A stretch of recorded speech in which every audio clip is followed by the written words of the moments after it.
Hi friends, இன்றைக்கி வந்து கொத்தமல்லி அறுவடை பண்ண போகிறேன். பாருங்கள் எவ்வளோ கொத்தமல்லி வளர்ந்துருக்கு இந்த 2 ட்ரேயில். இதுலேயும் இது அறுவடை பண்ணிடலாமா?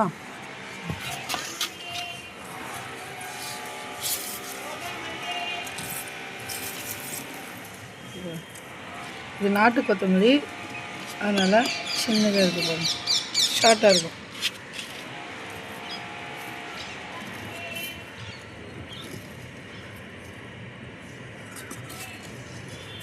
பாருங்கள் ஃப்ரெண்ட்ஸ், இந்த ஒரு பாக்ஸ்லேயே ஒரு கட்டு அளவுக்கு வந்துருக்கு. இன்னும் இந்த பாக்ஸில் இருக்குது, அதையும் பறிச்சுக்கலாம்.